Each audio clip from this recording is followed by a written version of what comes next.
ಮ್ಯಾಗೇರಿ ಅಂತ ಕೋಟಾ ಗ್ರಾಮದವರು ಮತ್ತು ದಲಿತ ಮುಖಂಡರು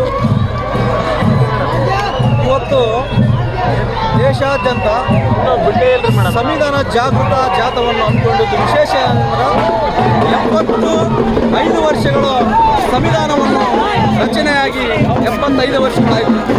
ಹಾಗಾಗಿ ಕೇಂದ್ರ ಸರ್ಕಾರ ಇವತ್ತು ಈ ಒಂದು ಅಮೃತ ಮಹೋತ್ಸವವನ್ನು ವಿಜೃಂಭಣೆಯಿಂದ ರಾಜ್ಯಾದ್ಯಂತ ಮಾಡಬೇಕಂತೇಳಿ ಮಾನ್ಯ ಸಮಾಜ ಕಲ್ಯಾಣ ಸಚಿವರ ಒಂದು ನಿರ್ದೇಶನ ಹಾಗೂ ಒಂದು ಇಚ್ಛಾಶಕ್ತಿಯ ಮೇರೆಗೆ ಪ್ರತಿ ಹಳ್ಳಿಯಲ್ಲಿ, ಪ್ರತಿ ಗ್ರಾಮ ಪಂಚಾಯತಿಯಲ್ಲಿ ಈ ಒಂದು ಕಾರ್ಯಕ್ರಮ ಸುವ್ಯವಸ್ಥಿತವಾಗಿ ಜಾಗೃತಿ ಮೂಡಿಸ್ತಕ್ಕಂಥದ್ದು ಎಲ್ಲ ವರ್ಗದ ಮಹಿಳೆಯರಿಗೆ, ಜನರಿಗೆ, ನಾಗರಿಕರಿಗೆ ಸಂವಿಧಾನದ ಮಹತ್ವ, ಅರಿವು, ಸಾಮಾಜಿಕ, ಆರ್ಥಿಕ, ಶೈಕ್ಷಣಿಕ ಒಂದು